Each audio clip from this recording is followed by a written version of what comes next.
Hello friends, Shashi Agarwal channel के अंदर मैं doctor Shashi Agarwal welcome you all.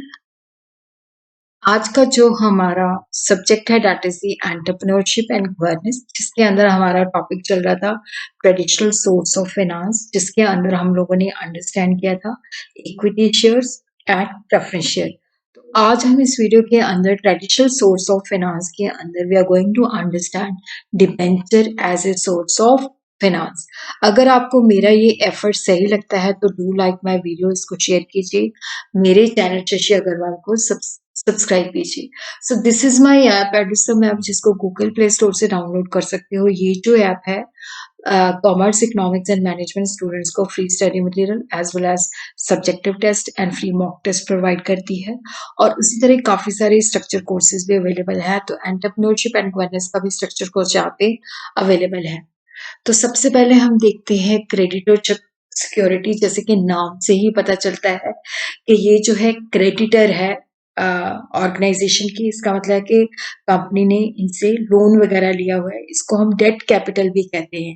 तो क्रेडिटरशिप सिक्योरिटी के अंदर जो कंपनी है वो लोन या डेट रेज करती है। डेट का मतलब होता है कर्जा लेती है, और ये डिबेंचर या बॉन्ड को रिप्रेजेंट करती है। देखो, जब हम डेट रेज करते हैं, जब हम डिबेंचर रेज करते हैं, तो उससे हमारी कॉस्ट ऑफ कैपिटल जो है रिड्यूस होती है, मिनिमम होती है। और इससे क्या होता है कि हमारे शेयर होल्डर की जो अर्निंग है वो भी इम्प्रूव होती है। तो जो हम डेट जो है रेज करते हैं, तो उसके ऊपर हमें इंटरेस्ट देना पड़ता है। वो इंटरेस्ट जो होता है परमिसिबल एक्सपेंस होता है, जिसको प्रॉफिट एंड लॉस के अंदर हम शो करते हैं, और जिससे हमारी टैक्स लायबिलिटी भी जो है काफी कम हो जाती है। तो ओवरऑल इफेक्टिव रेट हमें काफी कम पड़ता है, और जिससे number of share holder, number of owner increase नहीं होता, तो जिसकी वजह से जो शेयर होल्डर्स हैं उसकी अर्निंग भी इंक्रीज होती है। तो डेट के द्वारा हम जो है फाइनेंशियल लीवरेज का भी बेनिफिट ले सकते हैं। तो अब हम देखते हैं कि what is the meaning of debentures.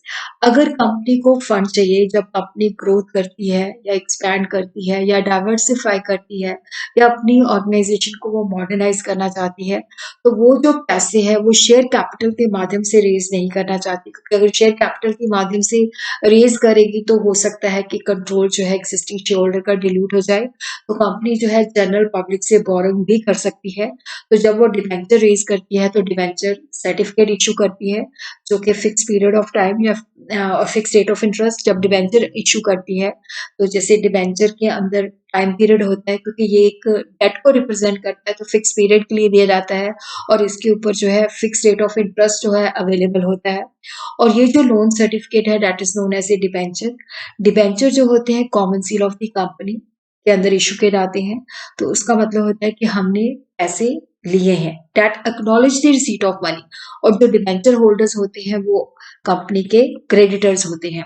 Section 2 subsection 30 of the company act define debenture include debenture stocks, bonds और any other security of the company, चाहे वो एसेट के ऊपर चार्ज है या नहीं है।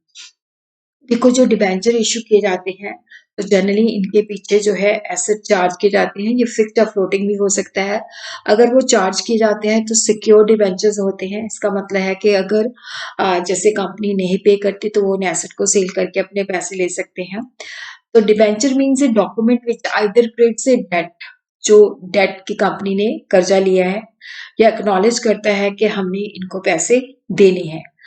Debenture means a document which either creates a debt, और एक्नॉलेज होता है जहां पे वो कहता है कि हाँ हमने भी पैसे लिए हैं।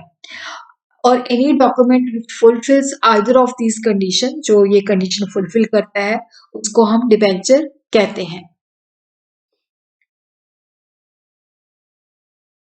डिबेंचर जो है डिबेंचर ट्रस्ट डीड के बेस पे इशू किए जाते हैं, और जिनके अंदर क्या होता है कि पूरी टर्म्स एंड कंडीशंस होती हैं, जिसके बेसिस पे डिबेंचर्स को जो है फ्लोट करना है या रेज करना है या डिबेंचर्स को इशू करना है। डिबेंचर अनसिक्योर भी हो सकते हैं, जिसके पीछे कोई बैकिंग नहीं होती। सिक्योरिंग का मतलब होता है कि जैसे हमने किसी से कर्जा लिया तो हमने उसको अपना कोई एसेट दे दिया, हाइपोथिकेट कर दिया, मॉर्गेज कर दिया। अगर हम एसेट की बैकिंग, जिसको कि लीगल टर्मिनोलॉजी के अंदर कहते हैं चार्ज अगेंस्ट एसेट, तो वो सिक्योर होते हैं। तो वहां पे क्या होता है कि जो डिबेंचर एसेट की मतलब उनको कुछ चार्ज दिया जाता है, चाहे वो फिक्स चार्ज है या फ्लोटिंग चार्ज है, बैकिंग दी जाती है, तो वो सिक्योर डिबेंचर होल्डर्स होते हैं। अगर कोई बैकिंग नहीं है तो वो अनसिक्योर होते हैं। तो ये स्टॉक एक्सचेंज पे लिस्ट भी हो सकते हैं और नहीं भी हो सकते। तो इनकी ओवरऑल कॉस्ट जो होती है बहुत लो होती है as compare to equity and preference shares. तो यहाँ पे जो डिबेंचर के ऊपर इंटरेस्ट होता है वो लीगली पे करना होता है, मैंडेटरी होता है, चाहे हमारे पास प्रॉफिट है या नहीं है। और उसी तरह इंटरेस्ट जो होता है परमिसिबल एक्सपेंस होता है, जिसको प्रॉफिट एंड लॉस की डेबिट साइड पे दिखाया जाता है। तो डिबेंचर हम देखते हैं कि इन्वेस्टर की पॉइंट ऑफ व्यू से भी ये ज्यादा अट्रैक्टिव प्रोस्पेक्ट है, क्योंकि यहाँ पे क्या है कि देखो इंटरेस्ट जो होता है मैंडेटरी होता है, हर हाल में उसको इंटरेस्ट मिलेगा ही मिलेगा। और डिबेंचर जो होते हैं ये लॉन्ग टर्म जो डेट कैपिटल है उसको रेज करने के लिए यूज किए जाते हैं। मेच्योरिटी पीरियड जो होता है 3 to 10 years होता है जनरली। जो डिबेंचर है देखो यहाँ पे जो इंटरेस्ट होता है वो कंपनी को पे करना होता है, चाहे कंपनी के पास प्रॉफिट है या नहीं है। तो ये फिक्स्ड ऑब्लिगेशन होती है irrespective of the financial situation, कि चाहे देखो उनके पास प्रॉफिट है या चाहे नहीं है, तो interest they have to make the payment. और उसी तरह एसेट के अंदर भी preference share holder equity share holder से पहले इनका क्लेम होता है। और यहाँ पे क्या होता है कि जो डिबेंचर इशू किए जाते हैं अगर वो सिक्योर्ड है तो ये जो चार्ज है वो फिक्स भी हो सकता है, फ्लोटिंग भी हो सकता है। डिबेंचर होल्डर जो होते हैं कंपनी के क्रेडिटर्स होते हैं, इनके पास कोई वोटिंग राइट्स नहीं होता। तो कंपनी के पास ऑप्शन होती है कि अगर वो मैच्योरिटी से पहले चाहे तो सर्टेन प्राइस पे रिडीम कर सकती है। Kinds of debentures, registered debentures. देखो यहाँ पे क्या होता है कि बियरर डिबेंचर होते हैं, जैसे मैंने आपको पेन दे दिया तो वो पेन आपका हो गया। बियरर होता है कि जैसे डिबेंचर आपको दे दिए तो वो आपके हो गए। तो जो जिसके पास जो है डिबेंचर्स होंगे डेट पे तो उसको इंटरेस्ट दिया जाएगा। तो दे आर नेगोशिएबल इंस्ट्रूमेंट जिसको हम बड़ी आसानी के साथ ट्रांसफर कर सकते हैं। बट अगर रजिस्टर्ड डिबेंचर्स हैं तो उसके लिए हमें प्रॉपर जो है प्रोसीजर जो होता है वो फॉलो करना पड़ता है। और जो बुक्स ऑफ द कंपनी है वहां पे उसका नाम रजिस्टर करवाना पड़ेगा, तभी उसको जाके जो है इंटरेस्ट मिलेगा। और यहाँ पे ये नेगोशिएबल इंस्ट्रूमेंट नहीं होते, इनको हम आसानी के साथ ट्रांसफर नहीं कर सकते, इनके अंदर हमें प्रोसीजर फॉलो करना पड़ता है। सिक्योर डिबेंचर जो होते हैं जिनको एसेट की बैकिंग होती है, they have a charge on the asset और the property of the company. अगर कल को कंपनी डिफॉल्ट करती है तो वो एसेट को सेल करके उनको पैसे दिए जा सकते हैं। तो ये जो सिक्योरिंग है फिक्स्ड चार्ज भी हो सकता है, फ्लोटिंग चार्ज भी हो सकता है। अनसिक्योर्ड और नेकेड डिबेंचर्स वो होते हैं जिनके पीछे कोई बैकिंग नहीं होती। रिडीमेबल डिबेंचर्स होते हैं जिनको बेसिकली फिक्स पीरियड के बाद हमने रिडीम करना है। परपेचुअल डिबेंचर जो होते हैं इरिडीमेबल होते हैं, जो at the time of winding up जो है रिडीम किए जाते हैं। कन्वर्टिबल डिबेंचर्स होती हैं जो भी टर्म्स एंड कंडीशंस हैं तो उनको कुछ समय के बाद इक्विटी शेयर के अंदर कन्वर्ट कर दिया जाता है।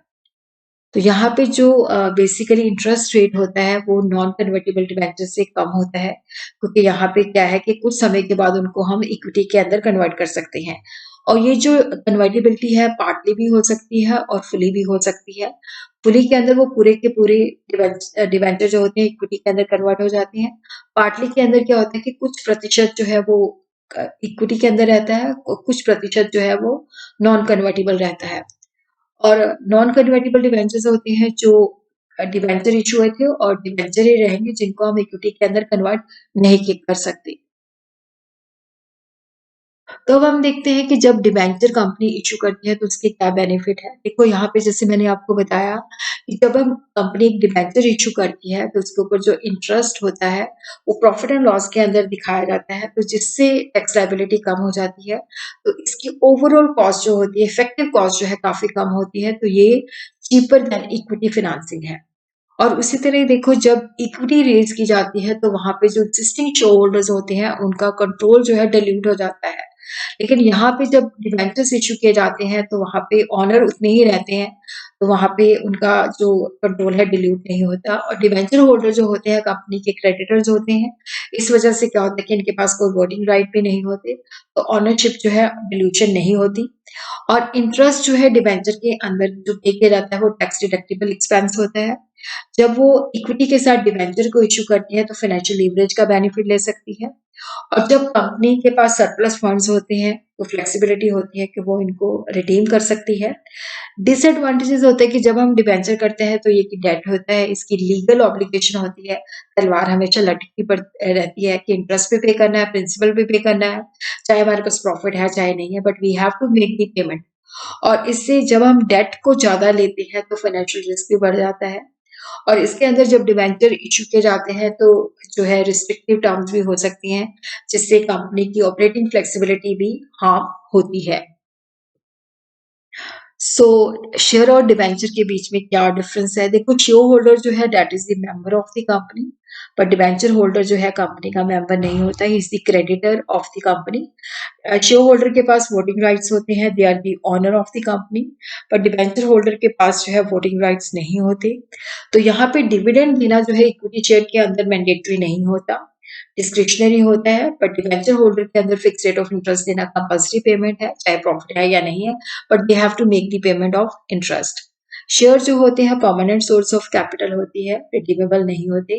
डिबेंचर जो होते हैं फिक्स पीरियड के लिए इशू किए जाते हैं, तो वो फिक्स पीरियड कंप्लीट होने पर रिडीम कर दिए जाते हैं। शेयर जो होते हैं सिक्योर्ड नहीं होते, लेकिन जो डिबेंचर्स होते हैं जनरली सिक्योर्ड होते हैं, मतलब फिक्स्ड या फ्लोटिंग चार्ज होता है। और इसके अंदर देखो, जब इक्विटी शेयर जब वाइंडिंग अप होती है कंपनी, तो उसके अंदर क्या होता है कि पहले जो है जो डिबेंचर होल्डर्स होते हैं उनको पे किया जाता है सिक्योर, फिर अनसिक्योर, फिर प्रेफरेंस शेयर होल्डर, फिर उसके बाद कुछ बच जाता है तो इक्विटी शेयर। वाइंडिंग अप के अंदर डिबेंचर होल्डर की जो है शेयर होल्डर से और प्रेफरेंस शेयर होल्डर से पहले जो है प्रायोरिटी होती है।